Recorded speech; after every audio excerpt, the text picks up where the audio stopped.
I had a father, he was very violent. You know, it was fists, it was belts, it was anything he could get his hands on. A lot of breaking things, a lot of just sheer anger, and the violence was very, very scary. I know he threatened my mum on numerous occasions if we did leave, and then ultimately when we did, you know, that led to something pretty catastrophic.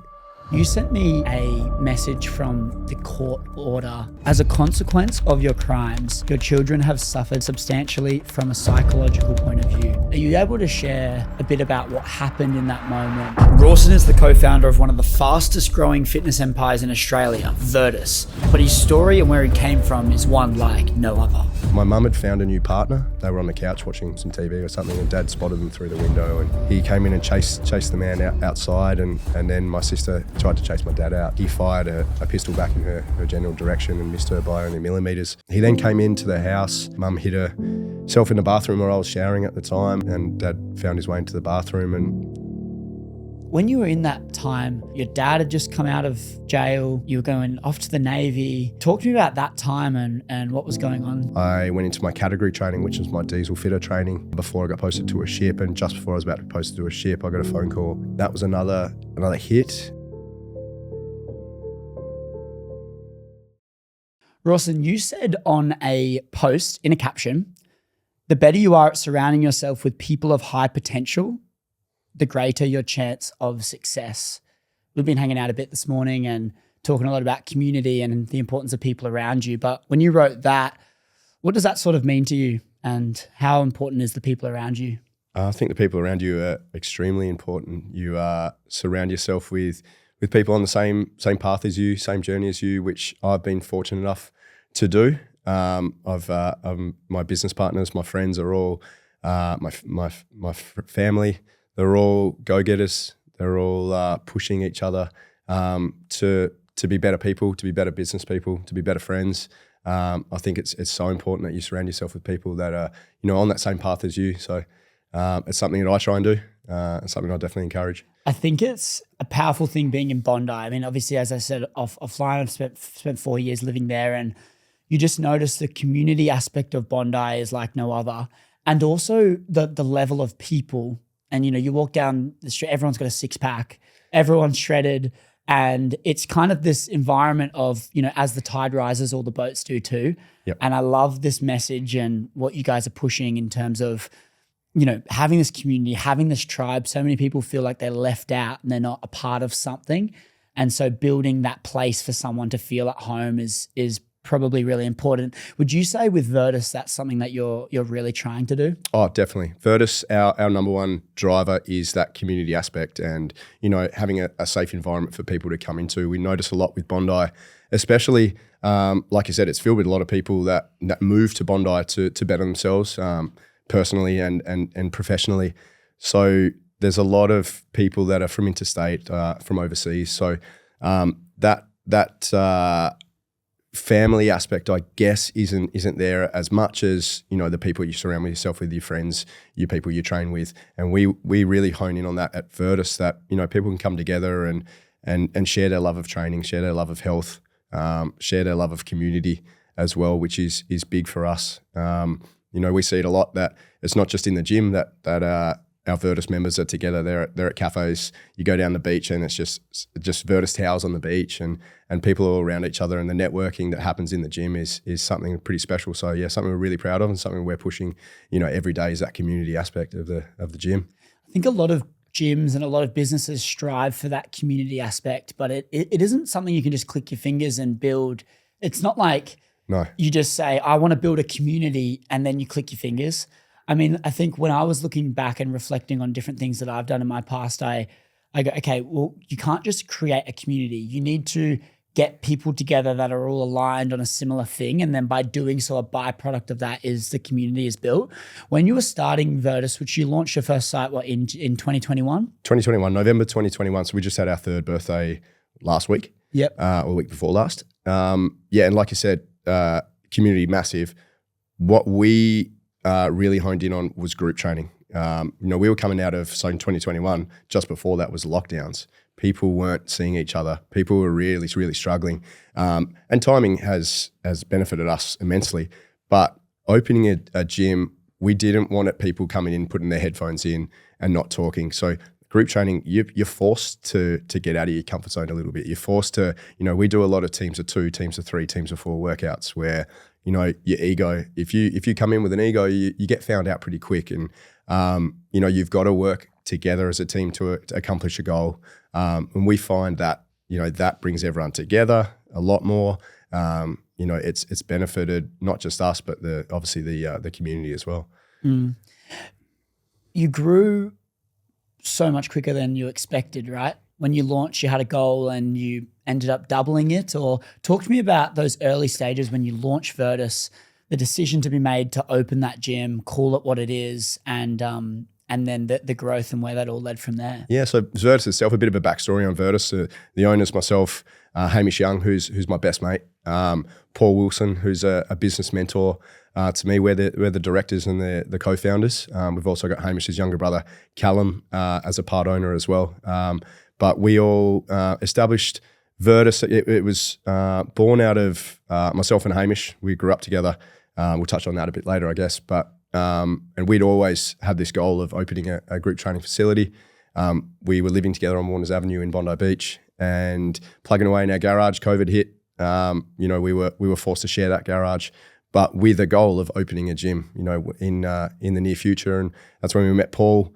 I was training him. He's a brilliant businessman, been in business for a long time now.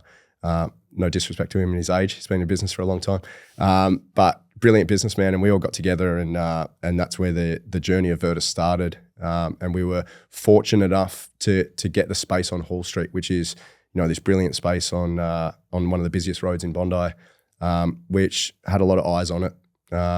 Vrtus itself, in terms of the name, a lot of people, we get asked that question. Vrtus, it's actually spelled Virtus. It's a Roman name. It's actually a goddess.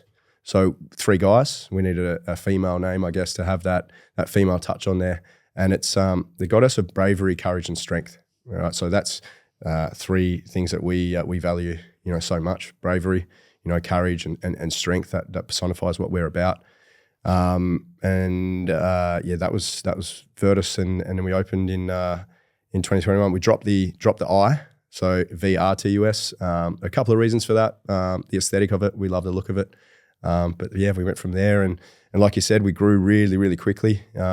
We were at 150 members. We did a really good deal. So we opened November 2021. We gave the rest of 2021 for free. All right, so just as a bit of a marketing ploy, just to see how we'd go. And we had 150 members before Christmas. And so by, mid the next year, we were doubling. It's only a 180, 200 square meter place. So we needed to look for a new place pretty quickly after that. But yeah, it's been a crazy ride, especially that first 12 months was incredible. Why is bravery important for you? Bravery, it's not the word bravery as such as what you think of in terms of going into battle. Bravery to walk into the gym every day, no matter what's going on in your life. Everyone's going through their little struggles, and to come in and put yourself in a group training environment, that takes a lot of courage. Walking into a new gym, it takes a lot of courage. Showing up every day after a hard day of work, that's bravery. So courage, bravery, strength, they're all things that we all have to deal with every day, and getting out of your comfort zone, is definitely one of them. Did you learn bravery at quite a young age, would you say? Would you say being brave has been something you've always had to be from quite young? I think so, yeah. Yep, resilient, brave. I've had my struggles as most of us have.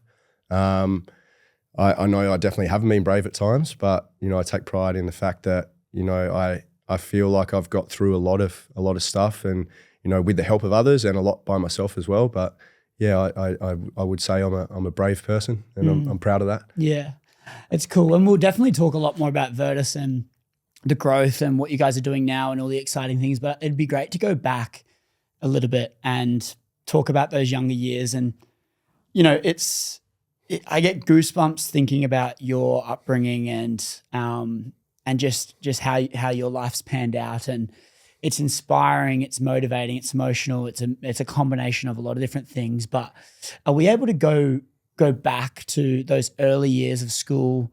And can we talk about, like, you mentioned in another podcast that you were a straight A student growing up in school, and where do you think that comes from? And then how were you as a kid? Yeah, well, thanks for those words as well.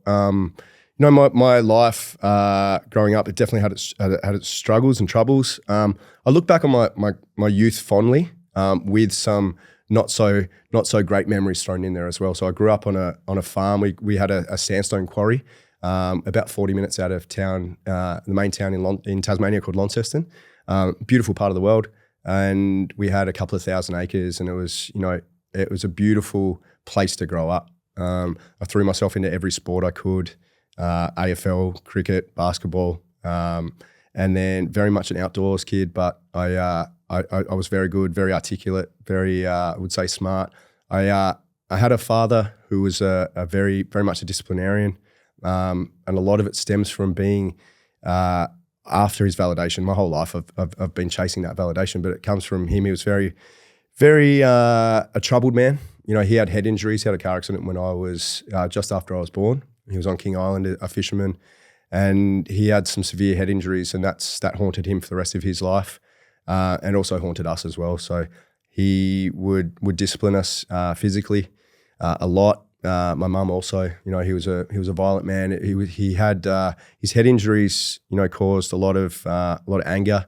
Schizophrenia was the main issue. So a lot of bipolar. You didn't know which father you were going to get. So a lot of my youth was spent trying to please him, on the chance that I would get hurt, and that did happen a lot to myself, my sister, and especially my mum. She caught the brunt of that.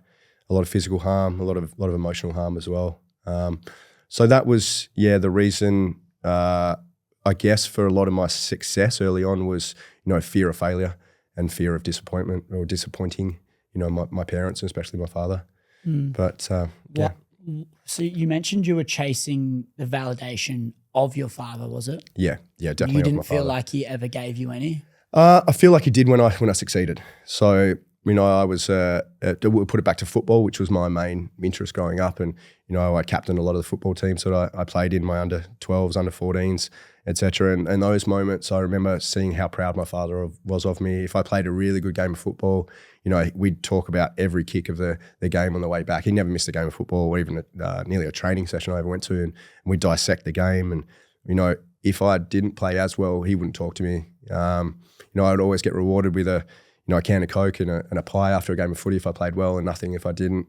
Some days we'd have to go to the oval near my house or in the back paddock and practice my kicking if my kicking was off for hours after a game, which at 10, 11, 12 was, not something very enjoyable. So when I did play well or I did get a win, I'd be rewarded, and that's, it set me up to, constantly chase that validation. You refer to the word as disciplinary. Although it was extremely violent and horrible to go through a lot of the stuff that you went through. Why do you use that word? Because discipline in the modern explanation is quite a buzz, fluff, positive word, and you're using it in a context where it was actually quite violent and I guess I'm trying to soften the violence a bit. Which I'm not sure why I do that, to be honest. He was very violent. It was fists, it was belts, it was anything he could get his hands on. I saw my mum get thrown through walls, get punched, black eyes constantly. Myself as well. It wasn't just the belt; it was fists. It was a lot of breaking things, a lot of just sheer anger, and the violence was very, very scary. And I think it shocked us into behaving well or doing what we had to do to stop that violence. And my mum did the same thing as well. I know she did everything she could to get away. We tried to leave a few times, but unless you're in that position yourself, you don't really understand how hard it is to leave someone that's putting you through so much grief and so much physical harm. I know he threatened my mum on numerous occasions if we did leave, and then ultimately when we did, that led to something pretty catastrophic. Did you ever feel safe at home? It's a funny question. It's a really good question to ask, because I did and it's so funny. I know we chatted about this when we caught up for coffee this morning about, I still idolized my dad, and I still did after he died. But it's only the last couple of years I've processed a lot of things. when he was in a great mood, I felt like the world couldn't touch me. I felt like I was his son, that, you know, he was the strongest man on the planet. He was looking after me. You know, we'd go up to the quarry and I'd help him on the tools, and, you know, or he was constantly doing up cars. You know, I'd give him a hand with that. And they were actually, I look back and there were some really fond memories, and I enjoyed it and I was happy, but they quickly turned. But I guess you get used to the situation, you get used to the violence, and you become kind of numb to it.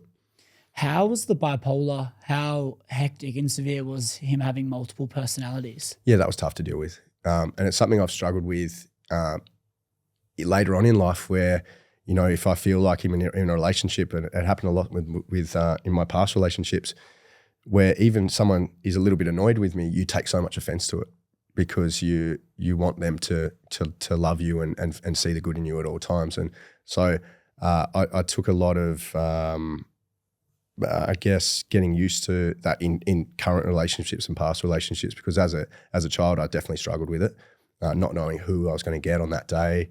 And you could kind of tell. So we lived on a block of land about 4 or 5 minutes away from the main block of land where Dad's sandstone quarry was. And, you know, it was a gravel road leading into the driveway, and you could kind of tell by what state he was driving in, what mood he was in. And I remember this vividly. If he was coming down pretty fast and, you know, there was a lot of dust flying up behind the car, you know, take cover, something's going to happen. If he was just cruising in, he got out of his car slowly, he'd always have a cigarette in his mouth, you know, and just walked in, you know, everything was going to be okay. So it's little triggers like that. Now, you know, if I see someone coming at me aggressively or fast, you know, even if they're just, you know, running late for a session, it kind of does put me on edge a little bit.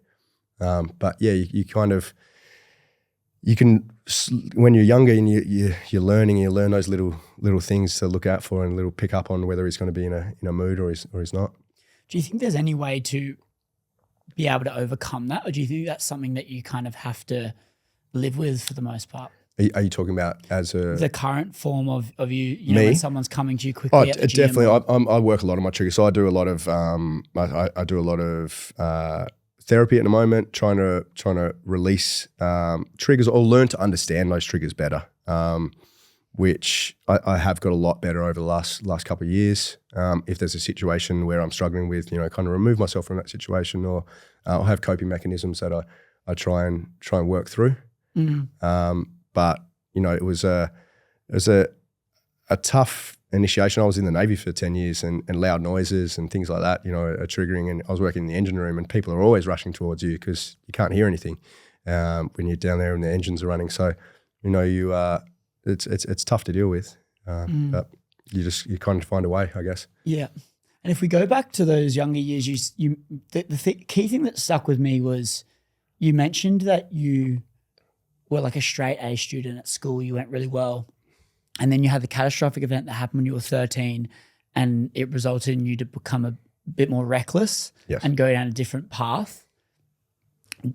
Even though you're in that home environment where you didn't know what version of your dad you were going to get, what do you think drove you to just do well at school back then? Do you think there's anything that it comes down to?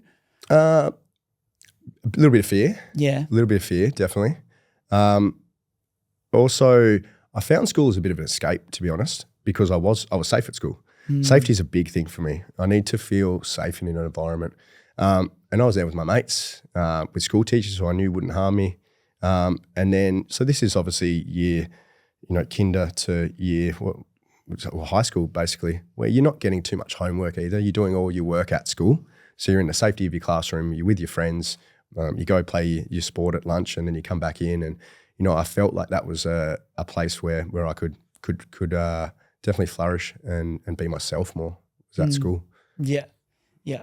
And the thing is that I'm thinking about this thing where it all changed for you, and you had this event that happened, which I'm sure you can share a bit about. But obviously your dad, you're going through these phases with your dad where it's, you know, 1 minute extremely happy, 1 minute extremely sad, physical abuse. But I guess the thing aside from physical abuse is that mental abuse and how much it affected you as a kid. You sent me a message from the court order. It was the Supreme Court. Supreme Court, yeah. It was the basically the overview of the trial and the judges signing off and what her final reports were on their matter. And a line in it was, as a consequence of your crimes, your children have suffered substantially from a psychological point of view. That is hardly surprising. Obviously, like, what happened is going to be really taxing on kids to experience. It's not something that we can, like, you can't make this stuff up. Are you able to share a bit about what happened in that moment, and then the process off the back of that when all of this stuff was happening? Sure. So I'll set the scene. If you guys are a regular listener of the Pocket Podcast, you would know that I absolutely love Switch Nutrition and all of their products, and I've been promoting them since the very, very start. And my love for Switch Nutrition has just gone to the next level with their brand new product, Sleep Plus. This is a designated sleep formula. It is made to help wind you down, calm the central nervous system down, get you into a more restful state so you can fall into that deep and REM sleep sooner into bed, resulting in a more restful and meaningful sleep so you can wake up ready to attack the next day's activities. I've been loving this thing. There is the tropical flavor, which I love, with a bit of ice and some cold water, or if I'm feeling like a hot chocolate, I'll have the chocolate flavor. Overall, it's amazing and you'll get results, and it's been going crazy all around the internet and online now with their amazing reviews all across the globe. So if you guys want to try out Switch Nutrition, you can go to the link in the description or the show notes below, and you can use code Chris Griffin and you'll get 15% off your entire order. Alternatively, go to switchnutrition.com.au and use code Chris Griffin for 15% off your entire order, and you can try out this Sleep Plus alongside all of their other amazing products. They will not disappoint. But let's get right back to the episode. So when I was about 11, turning 12, we moved away from the farm into town, so into Launceston itself. I was about to start, high school, and my sister was already in high school. It made sense, and Mum had finally had enough, and she'd told Dad on many times that the relationship was over. I've actually spoken to Mum recently about this, and she tells the story of Dad. She was taking the dog for a walk recently, just after we moved into town, and a car following her up the street really, really slowly. And she looked around and it was Dad, and he just kept driving really, really slowly, pulled up next to her, and then just looked at her, and drove off. And this was constant. So my mum was living in that constant state of fear that something was going to happen, and eventually it did. So about 18 months after we moved into town, on the eve of, I think it was literally the night before I was about to go into year 9, my mum had found a new partner. Only early days, even a couple of weeks in, I guess. I'm not too sure of the exact timeline. And I jumped in the shower, and they were on the couch watching some TV or something, and Dad spotted them through the window and went into a rage. So he was obviously coming in and spying through the window. He came in and chased the man outside, and then my sister tried to chase my dad out. He fired a pistol back in her general direction and missed her by only millimeters. I remember staying in the previous podcast I did. He missed her by a couple of meters, but after talking to my mum and my sister, they said to go back and read through the court transcripts, and it missed her by a couple of mils. So she had plaster in her hair. It was really close to hitting her, and she lives with that to this day. He then came into the house. Mum hid herself in the bathroom where I was showering at the time, and Dad found his way into the bathroom and proceeded to hit her over the head with a pistol, and she fell back and was semi unconscious. And he then shot her a couple of times. It's all a little bit of a blur, but I thought that was it for Mum, as anyone would. She's very, very lucky to be alive. She had one bullet go through her shoulder and one just below her lung. So very, very lucky. He then on the way out, Dad smashed, and this is another thing I thought. And this is what trauma does. I thought I'd called the police afterwards. That's not the case. Dad had smashed the phone up and gone on the run. So it was over a week that he was on the run for, hiding out in the bush, out near the farm where we lived. And then, I've gone into a bit of a shutdown period there over trying to piece it all together in terms of what happened next. I don't remember the ambulance coming. I don't remember the police coming. My sister has told me she found me under my bed just sitting there quietly. So I've obviously gone into shock. And then, the preceding days was with families, with my granddad. Not seeing my mum. I don't think I saw my mum for a couple of weeks after. She was obviously in intensive care and going through what she needed to go through.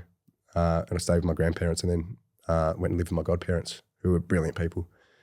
Sheltered me from as much as I could and had a little bit of time off school and then eventually went back to school.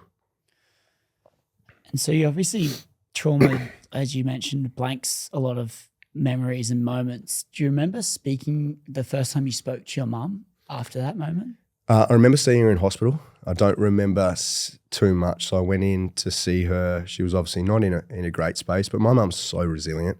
She's gone through so much, and she wouldn't let me see her in a poor way. So she would have put on a front, and I know she did. I don't remember the exact conversation. By that stage, I was getting ready to go back to school.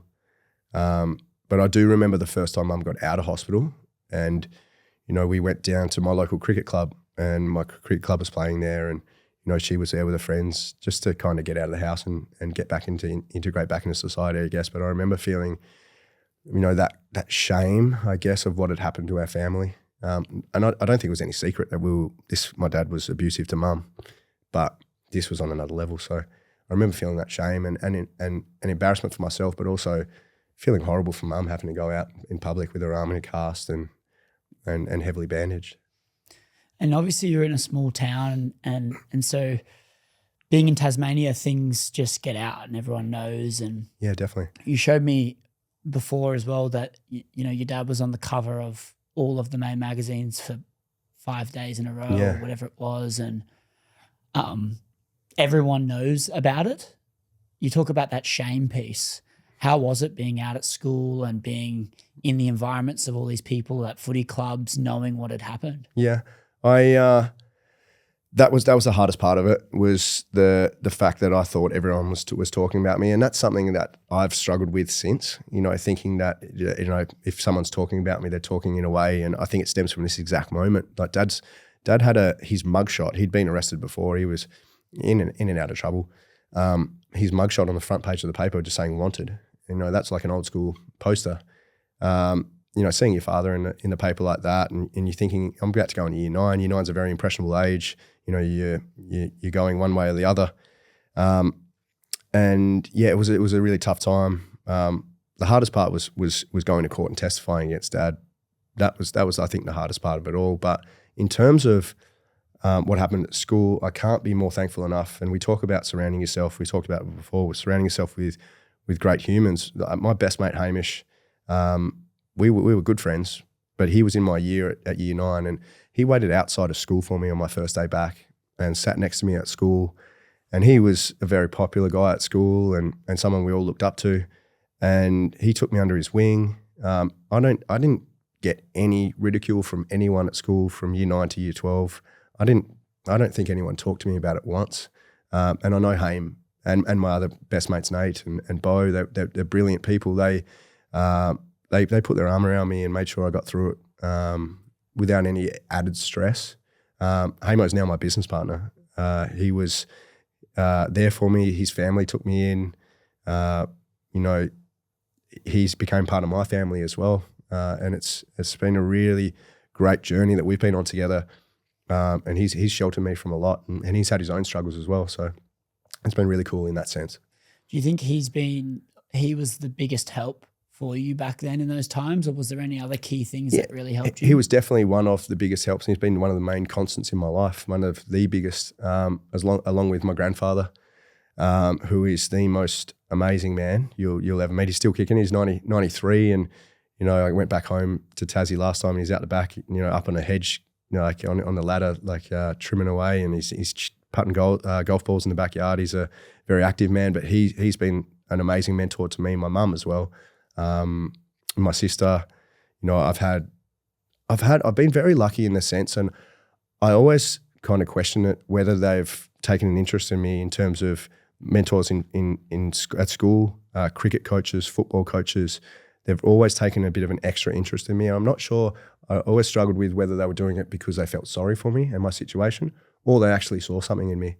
I like to think it's that they saw something in me, And maybe they did take a little bit of extra care because of what I'd gone through.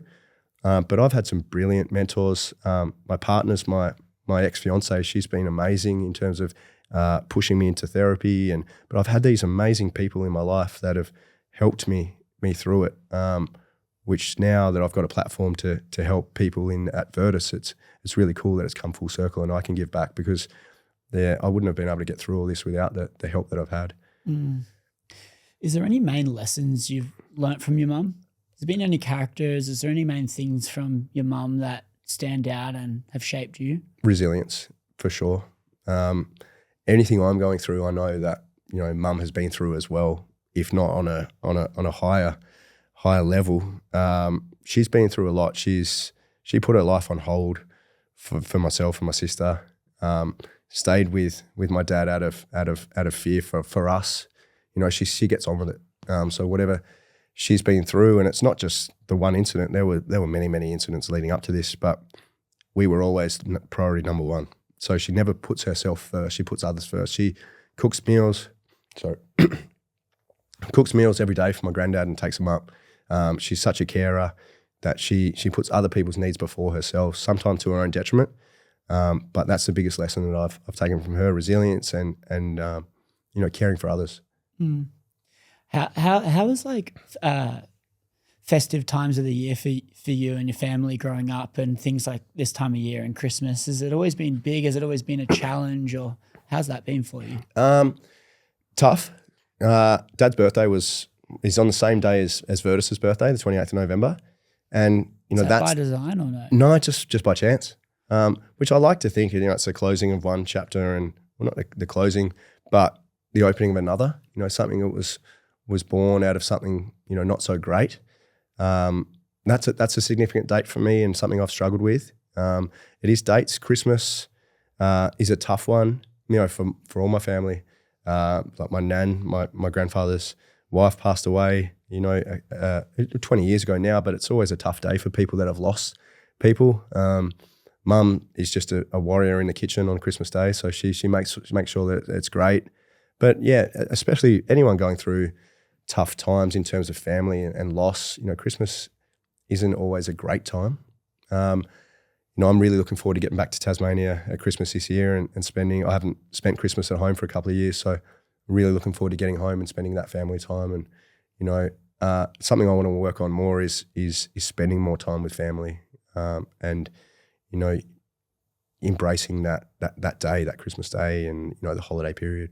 And so you mentioned your dad passed away on the 28th. No, his birthday was the 28th. Oh, his birthday was the 28th. Birthday the 28th. Okay. You made a post on April the 6th, 2021. So that was a day. Yeah, he died April 6th. Yeah. And so it's a photo of you, and you're wearing a Major Fitness hoodie, and you wrote in the caption here, 15 years today since you passed away, Dad. Every year the memories fade a bit more, and I have a few more questions I wish I knew the answers to. All I can do is try to continue to grow and keep Major going strong. We'll have a couple of bogues tonight. Yeah, so that was 15 years after he passed.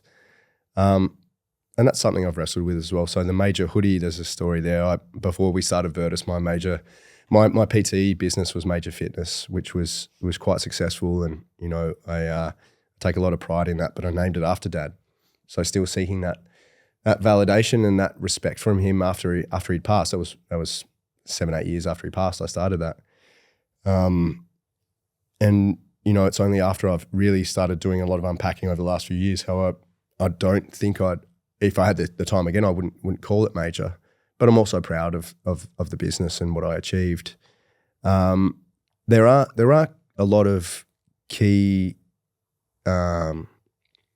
things that my dad represented. He was the most resilient person in terms of what happened to him. He had his car accident when he was younger than I am now, 33, and he was paralysed on one side of his body, and he got told he'd never walk again. And he learnt how to not just walk, but he was right-hand dominant. His left hand, I've never seen a better tradesman with their dominant hand and what he turned into with his left hand. he was told he would never do a lot of things, and he did them. He climbed mountains. He did a lot of this stuff with, one side of his body hardly working. So when I say, the traits that he had that I like to think I have as well, and that post itself in terms of, I'll major will live on. They're the things I talk about. In terms of the other part of the post where I question, there's a lot of questions that will remain unasked. There's a lot of questions that I wish I had the chance to ask him. A lot of why did he do things? And I know he had injuries. He wouldn't have had a lot of control, but I also know he was a vindictive man, and why he treated my mum the way he did, why he did all this, knowing the effects that it would have on myself and my sister. And I struggle with the fact that I'm never going to get those answers, but I've made peace with it. There's nothing that will change that. It's just what I can do now, and I still do want to make him proud, and I think I'm doing that, but my opinion of that isn't as strong as it used to be, in terms of I don't live just for that. Do you think it eats away at you not being able to ask those questions, not being able to know those answers? I used to a lot. I hid myself behind a lot of alcohol and partying when I was young, and would wake up and my Sundays were riddled with thoughts of this and anxiety and depression because of that, and what, a lot of blame and guilt in terms of the fact that I'd never get to ask him those questions, and, how dare he do this, and how dare he leave us, our family, in this way. But, since I've been in my 30s now and I'm a lot more aware of who I am, that doesn't faze me as much. But it definitely used to. What do you think was the thing that kind of allowed you to move on from that that fear and that constant? The catalyst for change in terms of that was stopping the routine that I was in, was of drinking when every chance I'd get, and partying and pushing people away from me and not letting people in. You can only do that for so long. And my last relationship breakdown was the catalyst for change for me. Who I'm still really close with. She's someone who encouraged me to see someone, and I'm still seeing them to this day in terms of a therapist, and really unpacking it all. I wanted to get out of that cycle. I was hurting too many people, including myself. So that was the catalyst to change and look more inward, and move past all this. I don't love the whole victim mentality. I understand how some people are trapped in that space, but you can only live like that for so long before you've got to make a change yourself. Zooming out on that and looking at the experience you've had with your father, your relationship with him now as well, how important do you think a father is for a young man's life, and how important of a role do you think he plays? Yeah, both parents are extremely important, especially, a father, that paternal way of looking after your family and teaching your child right from wrong, and but just not just that, just the love. I just craved love from my father. That's all I ever wanted. I got it from my mum, and I got it from my granddad, and I had it from my friends and family as well. But when you don't have love from your father, and I know he loved me, but to actually have that love shown to you, it would have made a massive difference in my life. And I see it. All my friends that have got kids now are just brilliant fathers, and I just sit back and I love spending time with the family, and I just watch my mates and be fathers, and I know that those kids are just going to, they're setting them up for a great chance at life, because a father is so important, just as a mother is. But they shape the people that have a lot of issues. A lot of it stems back from childhood.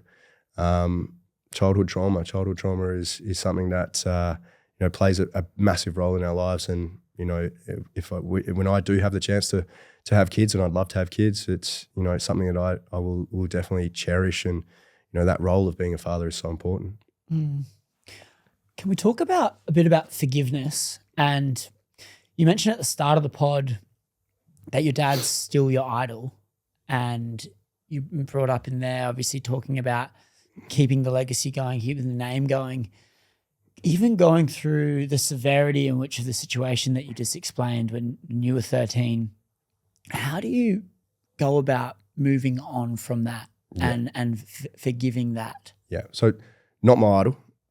I felt that way for a long time. I did feel that way for a long time until I started unpacking this and looking, taking a step back and seeing how much that affected my sister, my mum, my family. I definitely respect a lot of the things he did, but you know what he did is in some ways, definitely unforgivable. You know, I've made peace with it. I wouldn't say I've completely forgiven him, but I've made peace with it. I can't speak on behalf of my mum and my sister. They, you know, I don't want to speak on behalf of anyone. But I think letting go of it has been big for me, and realizing I can't change it. I think that goes a long way in terms of it's similar to forgiveness. I don't forgive him, but you know, I've made peace with it.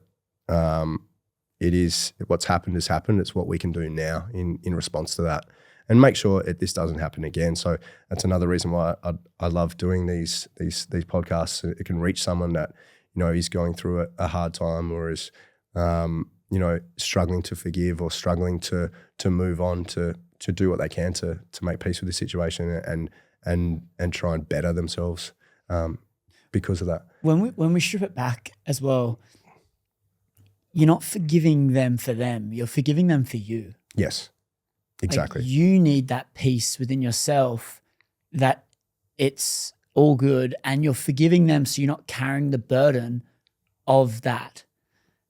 And it's like, in order for us to achieve the things that we truly want to achieve, we need to have space to invite that stuff in. And those burdens fill up a lot of your space and a lot of your mental capacity and a lot of your room. And we're not forgiving those people so that they can feel like they're forgived.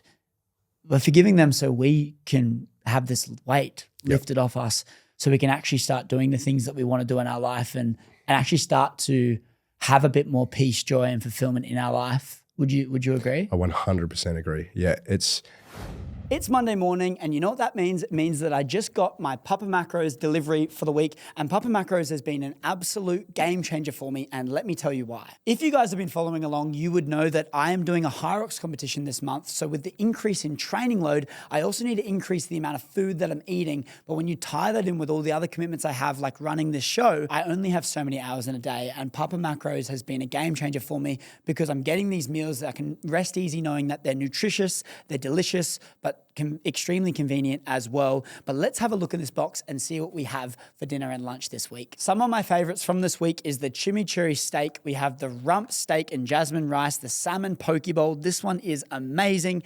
The Cajun chicken. And the great thing about all of these meals is the portion sizes are like no other. It is so hard to find a meal prep company that actually gives you enough food to make you feel full. And Papa Macros definitely doesn't shy away from that. So if you want to take the cooking out of your hands and still remain to have nutritious, delicious, and convenient meals, then look no further than Papa Macros. I love these things, and I'm sure you will too. So hit the link in the description or the show notes below, or go to papamacros.com.au and use the code Chris Griffin at checkout, and you'll get 10% off your entire order. Once again, hit the link in the description or the show notes below, or go to papamacros.com.au and use the code Chris Griffin at checkout.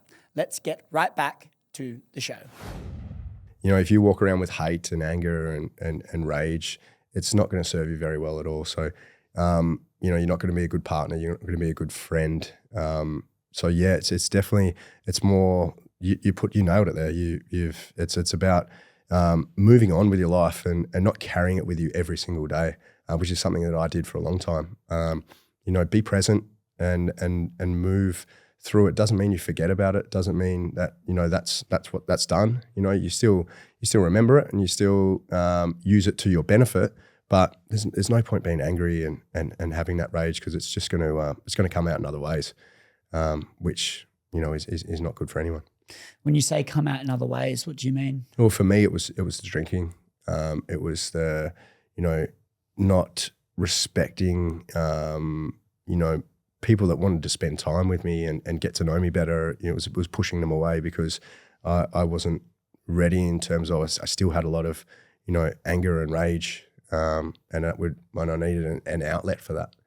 that outlet was drinking and going out and partying and, you know, trying to forget instead of sitting with it and working out what the best avenue was to deal with that, which for me was, you know, journaling, you know, being around people that are on a similar path to you, you know, training, my fitness, which has only grown exponentially since then. So, yeah, just finding different outlets. That's fascinating. I got asked on a podcast that I was on. They said, do you think trauma is a progressor or a regressor to someone's character? And I sat there and I thought about it, and I was like, are you a hero or a villain? And it's just this concept is like, you can use it as fuel. It just depends where you want to put the fuel. And in your example there is, do I put the fuel in the fire of the partying and the drinking and all the rest of it? Or do I use this fuel because, you know, we're driven a lot more by pain than by pleasure. It's like, do I use that fuel in a better format to then show up better for my friends, to show up better for myself, to not press snooze when I said I wasn't going to press snooze, to go to the gym even on the days that I really don't want to? Yeah, exactly. I've actually got a tattoo that resonates a lot with me. It's the old wolf. Have you heard the old wolf? We've got a tale of two wolves. No. It's an old Indian saying, or Native American saying, where the wolf, we have two wolves inside of us. One is rage, anger, jealousy. One is forgiveness and calm and positive energy, and whatever wolf you feed comes to the fore. So that's a constant reminder every day of, you know, feed that good wolf. You know, feed it with positivity, feed it with forgiveness, feed it with you know, all those things that are going to benefit you and those around you. What do you think results in you slipping down into a negative spiral and feeding the wrong wolf?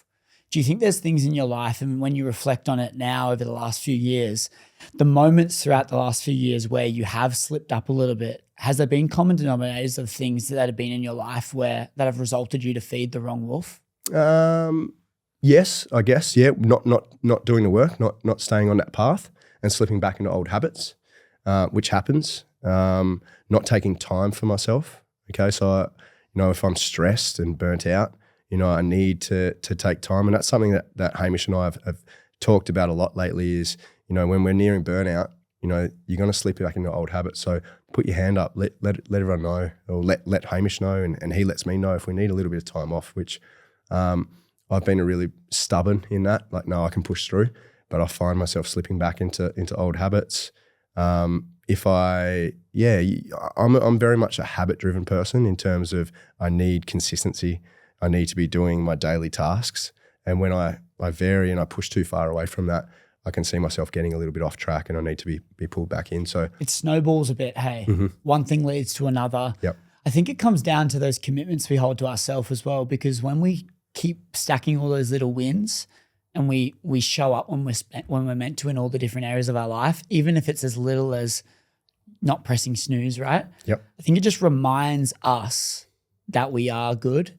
And it also reminds us that we've actually set boundaries and rules in our life in hopes to progress to where we want to get to. Because as soon as we step over the line, theoretical line of just like imaginary line of just, okay, we press snooze, we know like no one dies and we can do that again. And I think once you've broken the rules once, you're more willing to do it again, and then it snowballs and snowballs until the point where you have no routine. No, exactly. Routine is so important. Yeah.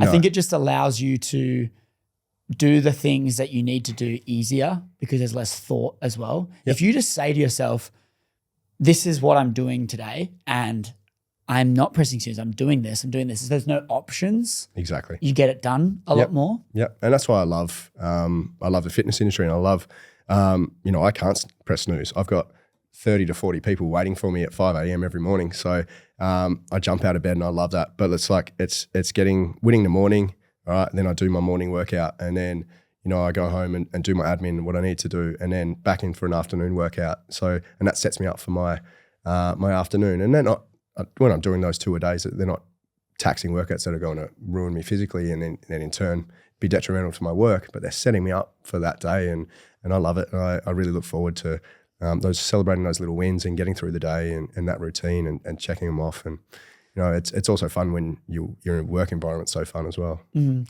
You mentioned that you would have Hamish there to hold you accountable. Yes, definitely.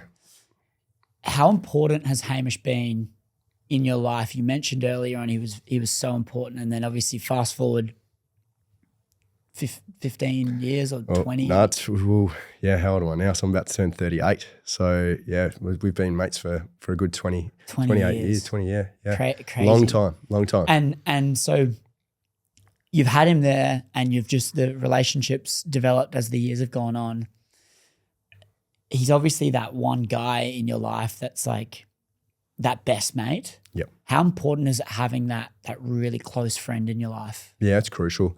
We've had a lot of success with Vrtus early on, and I don't think that would happen without having the two of us there to bounce things off. I talk a lot about perspective. Some days I'm so stressed at work, and he comes in and he's like, "No, mate, like this is all good. Look at it from this point of view." And he's like that, the angel on your shoulder that gives you a different perspective on things. He's very calm. He's, for me, I've got PTSD. I get caught up in my stress a little bit. And he's such a calming influence on me. And he also does hold me accountable as well. And I think we all need a friend like that will pull you into line. Like, mate, he was another reason why, is a big part of why I needed to change my life as well. And he told me straight up, like, mate, you can't keep doing this. You can't keep pushing people away, and you need to get your life on track. And without him saying that and my ex-partner pushing me in that right direction, I doubt I'd be sitting here with you today. So yeah, having that constant friend, to hold you accountable, to push, but also we have so much fun as well. It's so important to your growth, your personal growth, and for us as a business, he's been a brilliant business partner. Mm. Do you think that PTSD mainly comes from all your time in the army or in the Navy? Sorry, no, that's from childhood. Definitely childhood trauma. The Navy was great. I was lucky enough to be in a time where there was no conflict. There, in terms of we didn't see any war action or anything like that. It was hard work, hard physical labor, but also it was good times. I really enjoyed my time serving. Mm. And you went in when you were 19, did you say? No, it's 17, just about to turn 18. Yeah. Yeah. So straight out of school. Yeah. Straight out of year 12. Straight in, didn't really know what I was going to do at school because, like you said before, I was a straight A student to 13. And then, when Dad went to jail, my schooling took a backward seat, and I was, it became quite rebellious. And I think the Navy straightened me out a lot in terms of structure and discipline. Definitely probably sent me on the wrong way in terms of the drinking. There's a big culture. There used to be a drinking culture. Joined when I was 18 and spent a couple of years at the base just outside of Melbourne with training base, and then got posted to a ship, which was really cool, and got to travel and spend time with some really cool people and learn a trade. So I was a diesel fitter by trade. Hard work, but good fun. I really want to unpack that time in your life, because that's a really transformational time for most for men as well, just being in that late teenagers straight after school. It's actually an area I'm really passionate about, bridging that gap from school to the real world, because they're two completely different things. When you were in that time, your dad had just come out of jail. Yep. You were going off to the Navy. Like, there's a lot happening in that. You're a reckless kid. You're finishing school. Like, talk to me about that time and what was going on. Yeah, for sure. It was, I think I joined the Navy to escape Tassie. Dad had got out of jail when I was 16, and we tried to repair our relationship, and we did the best we could. We did up an old car together, an old EH Holden, which I've still got to this day. It's my pride and joy. We did that up together, and that was his way of bonding, doing hard work together. We stripped it back by hand and did it up together. But in the back of my mind, all I wanted to do was ask him those questions, which I didn't get the chance to do. So I kind of, my sister had joined a couple of years prior. She was in the Navy as well. So I thought, why not? And joined. And yeah, so it was 17 turning 18, and you're in a room with 20 other guys, and you're getting up at the crack of dawn and doing your personal training or your PT, and then you're doing your marching, and then you're learning new skills every day. It was a good distraction for me. And I remember that 11-week basic training was tough, but we got through it, and that sense of accomplishment was great. And then I went into my category training, which was my diesel fitter training, before I got posted to a ship. And just before I was about to be posted to a ship, I got a phone call I remember a Friday afternoon. I think we were about to go into Melbourne, and my mates and I were in my room just getting ready, and I got a phone call from Mum saying Dad had passed away. And I still remember that phone call vividly. So that was another hit. The Navy were brilliant. They put me on a flight, the first flight back to Tassie, and gave me a month off, and I got to spend time with my family. But it was that was a really challenging time as well, because it kind of ended all our trouble, I guess, in terms of violence. But it also left such a void that my father had passed away at 19 when I was I remember seeing him come to watch me in the recruit school graduation and seeing tears come down his face. And that's something that I always wanted to make him proud. And there's nothing that I thought I could have done to make him more proud. So for him to pass away a couple of months later was a bit of a shock to the system. How did that make you feel? Yeah, I struggled with that a lot. I think it set me back a lot, more than him going to jail. I struggled. I was quite emotional. I remember leading into the funeral, I was fine, and then I remember seeing him in his coffin and just kind of broke down. And my friends wrapped their arms around me. They were brilliant. They still are to this day. But yeah, really struggled with his death. And then kind of, when I got to sea with the Navy, in terms of got to the ship, you're under so much pressure that you kind of park anything that's going through your head for a while. And then, I was at sea constantly for about 6-7 years, and then got out of the Navy, and then it all started flooding back a bit when I left the Navy. So 26, 27 when I left, that's when I really struggled with his death and not knowing, the answers to a lot of things, and not having that father in my life when I was leading into my 30s when I guess I needed him the most. Was that because you had so much more free time? 100%. Yeah. And that's why I try and stay as busy as I can, because I know that's a byproduct of PTSD, being in my head a lot. So I try and stay busy. But when I had the free time when I got out of the Navy, that when I was in the Navy, I was working down the engine room. I was, you're constantly working. When I got out of the Navy, I didn't have much to do, and that led to, the darker parts of my life, the drinking and the partying, because I didn't have anything else to do. Was there a moment where it all changed from that drinking standpoint, where you're like, things need to change? Yeah, that was when I started getting into PT, personal training. It gradually went away, but then I started picking it back up again. It was hard conversations from my ex-partner, hard conversations from Hamish. I was pushing people away, and then I just had enough. I don't think there was one particular moment, but I just had enough. And then, I've had a couple of setbacks, made some mistakes, but I'm just striving to be a better person every day. So, about when we started Vrtus, that was, in the lead up to starting Vrtus, I'd already made a massive change. But starting Vrtus and having a business I was proud of has been an amazing for my own personal journey, my personal growth. What are your thoughts on pride and being proud? Has it been something that you've struggled with growing up, but then has this birth of Vrtus allowed you to have a bit more sense of pride and be proud of yourself? I've definitely struggled with being proud, and my whole life up until Vrtus, for sure. I'm so proud of what we've achieved at Vrtus and the community we've built, and the messages we receive. We're changing people's lives for the better every day, and I'm so proud of that. I'm so proud of all our coaches and the growth they've shown, and everyone that's had anything to do with Vrtus are just the most amazing people, and I'm so proud of what we've built. In terms of my own personal journey, I achieved a lot. I've achieved a lot of personal success on the sporting field and in other areas, and you work towards it. I remember, like, if I win this best and fairest, I'm going to be so proud of myself. And then you win this best and fairest at footy, and you're like, okay, well, what next? And I've always been pushing to achieve things. When I've achieved them, it's kind of just a nothingness. And I've always struggled with that.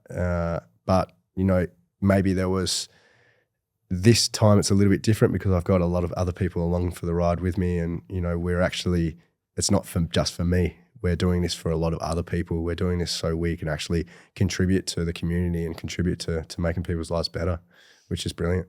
Yeah, I think about this a little bit around this. When you climb one mountain, there's just another one staring right at you, and it's just on to the next thing, on to the next thing.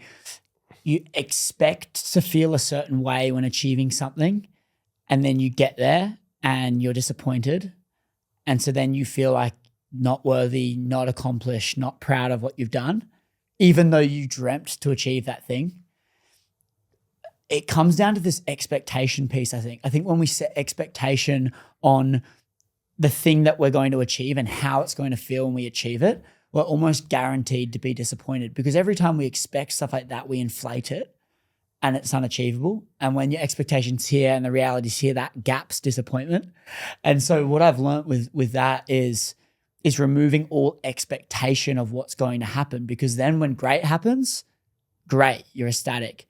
When bad happens, you're okay because you haven't expected great.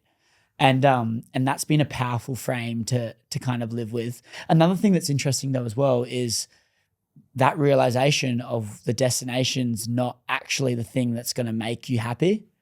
It's the journey of getting there. But then the other thing is like, is it the journey?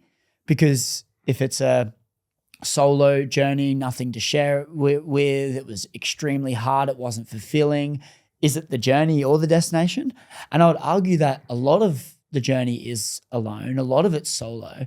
And so we can't expect it to just be the journey that's this enjoyable thing. I truly believe it's the character that we build along the way that actually matters. Being able to share those wins with people, but then also have this pride in ourselves that we've gone from A to B, we've progressed as this character that we're building in this game called life. And when we can build that character, that's when we can get like proud of who we are and the things that we've done. Yeah, I think a lot of people don't look back and see how far they've come. And I see it a lot with training as well. Like people want those results straight away. They want to, we do a 12-week program at Vrtus, and, they'll get results. But they don't realize it's 3 or 4 programs. It's those 6 months, and then you can look back and see how far you've come. It's why we track people's progress in the gym, and we test, and because then they can fully see how far they've come on that journey. And yeah, it's definitely similar in life as well. You've got to. It's what Hamish and I literally on the weekend we were talking about what next with Vrtus, and we don't want to open another one just yet. We want to consolidate these two. But we want to, potentially go online and get our programming online, or you're going to spend more time on our merch range, or do little things. But we sat back and we looked back over the last 3 years, because it was our 3rd birthday, and we look back at heaps of photos, and we look back at our timeline, and it's really cool to see. But if we hadn't have taken that moment to sit back and look through it, you kind of forget about all these little wins that you had. So it's important to document them, and it's important to look back at them as well. But also you need to grow and look forward as well. Yeah, it goes back to this time. I just vividly remember this thing that happened to me. I need to tell you about this thing that is on my wrist called a Whoop, the ultimate health and fitness tracker. This thing has been an absolute game changer for me when it comes to achieving my health and fitness goals. As we all know, it is so important to get a good night's sleep, and this is one of my favorite features on Whoop. It is the sleep coach. Whoop tracks my sleep and gives me a score based on how well I've performed, and it also gives me metrics such as how much deep and REM sleep I got, how many times I woke up throughout the night, and all of these metrics contribute to how well recovered I am so I can attack the next day's activities. It's a game changer, especially with my increase in training load for my training for High Rocks next month. It's been great to stay on track to make sure I'm recovered and giving everything I got in all the sessions that I'm doing, and just the way I feel, especially for things like these podcasts. If you guys want to try out Whoop, you can go to the link in the description or the show notes below, or go to join.whoop.com/Chris, and they'll send you a band completely free, and you'll get 1 month completely free. Once again, go to join.whoop.com/Chris to get 1 month completely free, and they'll send you a band completely free.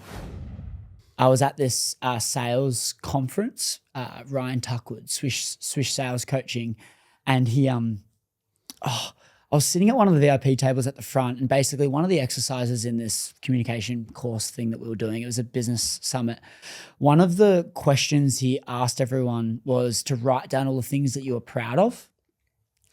And I don't know if anyone's done that before, but a lot of the time, at least for me, he asked me to write down all the things I was proud of, and I was sitting there struggling to write down anything that I was proud of. Couldn't write it. I was genuinely struggling, and I was sitting there. And at the end of the exercise, he says to everyone in the VIPs, he's like, guys, put your hand up if you struggled to answer that. And I put my hand up, and he goes, Chris, why do you think you struggled? And I said, I think I just have such big goals and things that I want to achieve. And sometimes I can get so caught up not thinking that I've come very far, so I struggle to appreciate how far I've come. And I'm nowhere near where I want to be. I'm so far away from where I want to be, so I struggle to appreciate how far I've come. And I feel like that's a state that a lot of people can get caught in, right? Because we're so progressive, we want to win. And he drew this diagram on the whiteboard in front of everyone. There was a few hundred people there, and he had like the gain, and then you're here, and then he had the gap. And he drew this thing, and he's like, look, the gain's how far you've come, and the gap's how far you are to where you need to be. And he's like, in order for you to achieve and appreciate the gap, you need to appreciate the gain. You need to appreciate how far you've come and use that as fuel to slingshot you forward. We get caught in this like rat race thing of like onto the next. And it's great because it pushes you and it gets you where you are. It's just a double-ended sword where it makes you struggle to be proud of all the things that you've done, even though definitely. You would have dreamt to be where you are. Yeah. And it's the world we live in as well. Like everything's, so what's next, social media, etc. You're always trying to, I guess, put the best version of yourself forward constantly. But yeah, that's a brilliant analogy, and you really need to use what you've been through and your story as fuel and motivation for sure. And then I think there's one piece to it though, is using the reflection not for a tool for procrastination. No. Not to use your reflection just to boost yourself up with dopamine about how amazing you've done, but more so use it as fuel to like go, oh shit, like I've actually gone this far. Yeah. Like that's pretty cool. And then use that to slingshot you. Yeah, definitely. And also look back and see, I probably could have done this thing a little bit different, and I'll use that. And that's a learning tool. Yeah. Probably. And I've learned that as in more of a leadership role now as well. So obviously we've got 10 coaches and 8 front of house staff, and, looking back at how, I manage them as opposed to how I manage them now, and, what I can do differently, it's all part of the journey, and it's all something that you've got to look back to go forward as well. But do you think that your past self, I mean, I guess I could open it up a bit more, but who do you think your biggest teacher has been?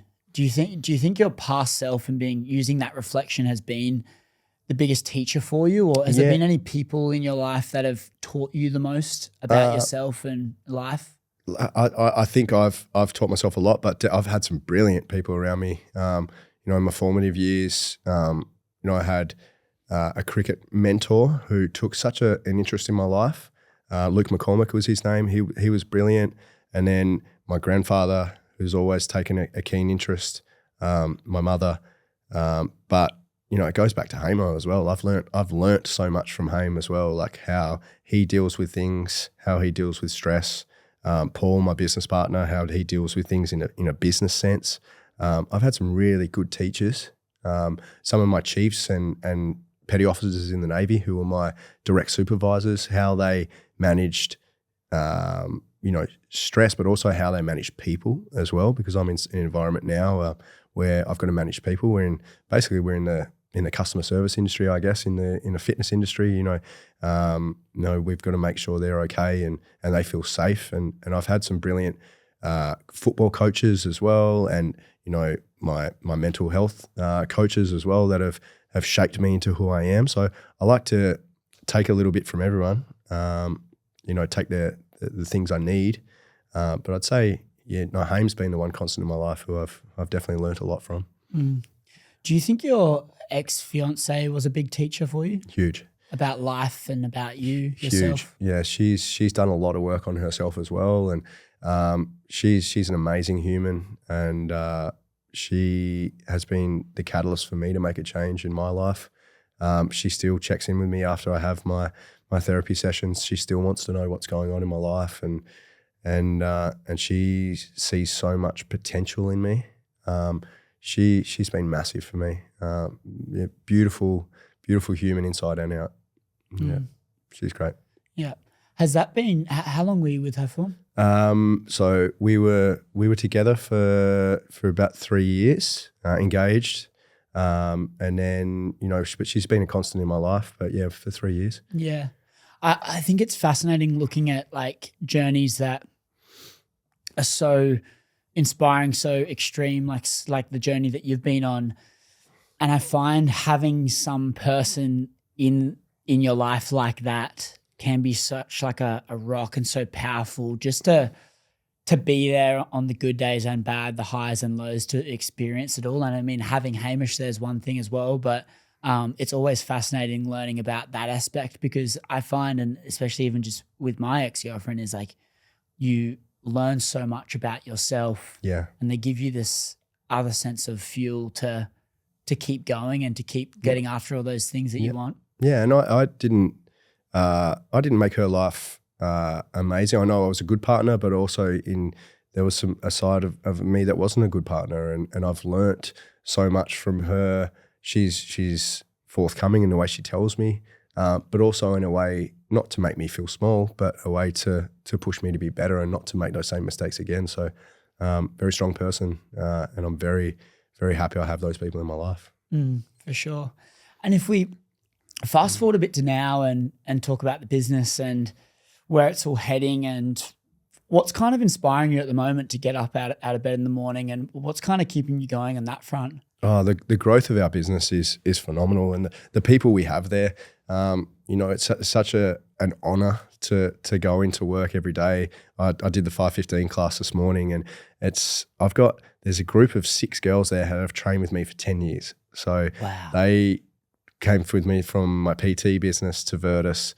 They're there every morning, and it just puts a massive smile on my face that after that so long, those guys still want to train with me and my crew, and everyone just has such a brilliant attitude, and it's hard not to stay motivated at Vrtus. Everyone that comes in is just so upbeat, and it's just such a great energy in both gyms. We were really hesitant not to open the new one, but we were real cautious that when we opened Bondi Road, that same energy that we had at Hall Street wouldn't come over into Bondi Road, but it has, and it's grown so much. We've got so much going on at Vrtus as well. So we're closing in on 1,000 members, which is astronomically more than we ever thought we'd get in this short period of time.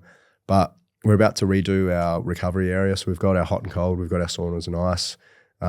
Depot, who I saw you at Depot down in Bondi yesterday, the best cafe, the best bunch of guys. Yeah, Johnny, Guy and Clint, they're amazing.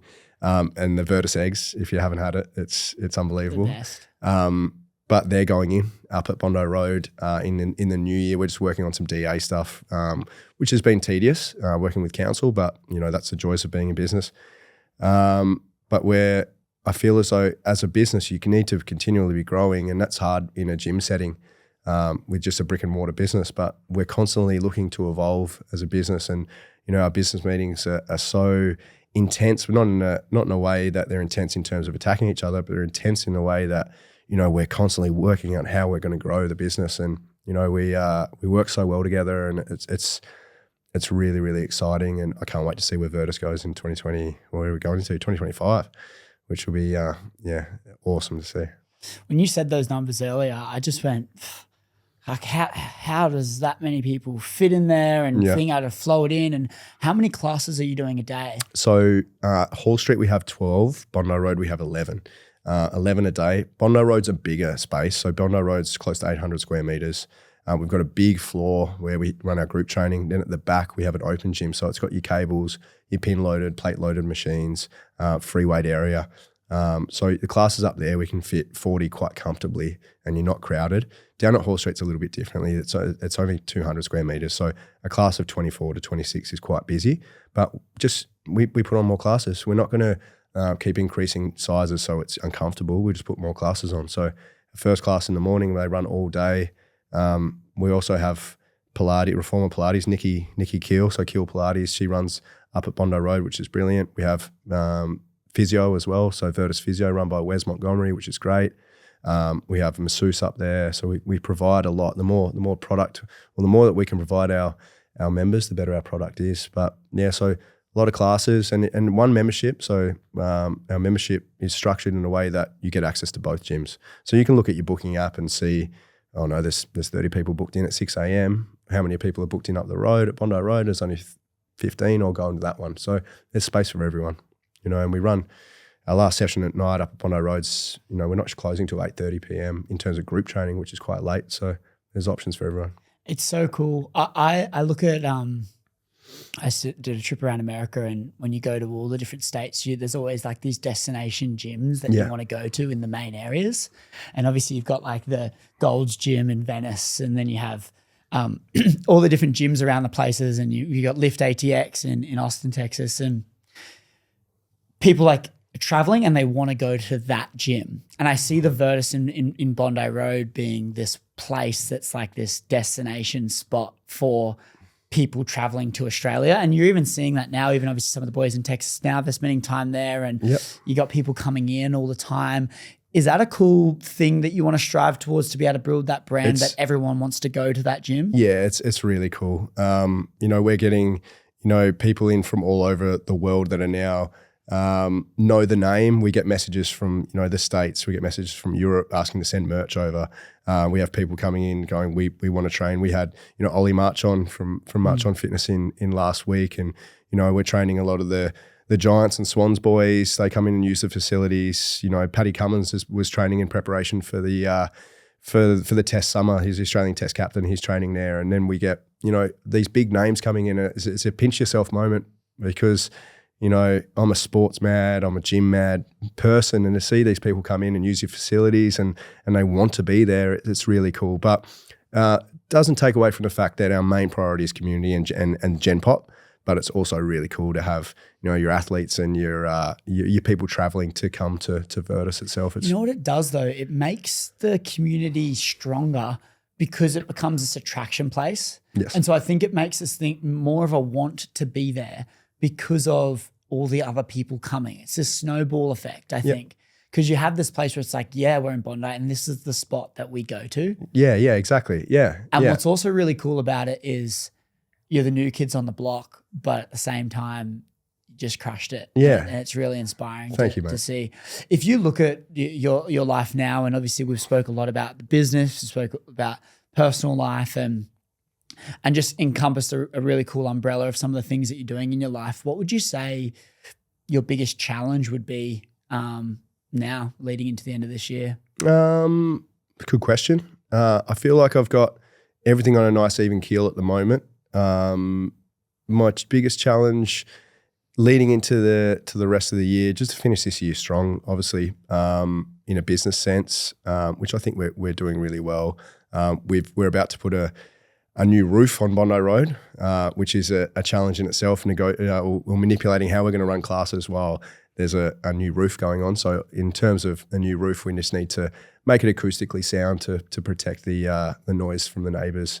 Once we're getting a lot more people in there, which we are, it does get quite noisy and it does get a little bit hot in there. So we're just cooling that down by putting that on. So there's a few logistical things that we've got to work through. It's we don't want to talk about the price of that, but it is what it is. That's business.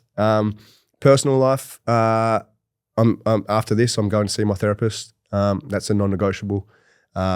Making sure I'm staying in my lane in terms of routine and doing what I need to do.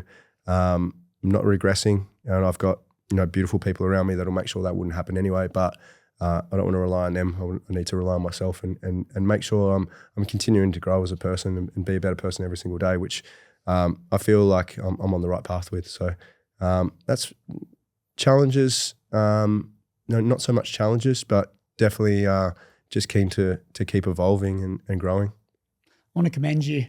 Thank you, mate. Just like so inspiring. And if everyone's still listening, just how cool. Like it just goes to show it's a comparison point as well for anyone that thinks like something might be so severe in their life. I really love hearing stories like yours, because it just reminds me as well, going like, my problems don't mean shit, mate. Come on, like get sorted. And it's not trying to belittle my problems. It's more so just I love being able to hear your stories and people that have gone through extreme hardship to then help me go through my own stuff a lot easier, because I can then use a comparison point. I think a lot of things in life are comparison points, right? Like we're only comparing bad to what bad we've experienced in the past. We're only comparing good to what good we've experienced in the past. Yeah. Hence why earning $1,000 a week for a millionaire is not very much, or going through a broken wrist isn't that much for someone that's broken their whole arm and body and everything, right? Yeah. And so it's the same with everything. And I love hearing these because these are these comparison points that help make the other polarity easier. Sure. And so I just want to commend you and for being very vulnerable and open and sharing your story today. It's greatly appreciated. And I'm sure the audience will love it too. Thank you, mate. I really appreciate it. And I don't want to take away from, you said the comparison thing. Everyone's going through something, and and that's why I like to do these things is to encourage people to talk up and get help if they need, and come find a safe space to train with like-minded individual, or find your tribe, find your group of people. But that doesn't take away. Everyone's got their stuff going on, and just do your best and just keep pushing through. Not comparison in a negative form of going like, oh shit, like comparing in that negative form. More so, I find it's a great vehicle a great tool to help you go through your time. I really find value in looking at people that have overcome hardship. Yeah, I love that. And using that as fuel. So thank you so much. Awesome. No worries at all. And I am going to leave all of Vrtus's deets, all of Rawson's details in the show notes and the description below, so you can go check it out. If you're in Bondi or in Sydney for that matter, it's the spot to be. Go and train there. Go and check it out. And yeah, just go and follow along the journey and go follow on Rawson. How awesome is he? But we are going to wrap up for this week. Thank you so much, mate. No worries. Thanks for having me. And I'll see you next week.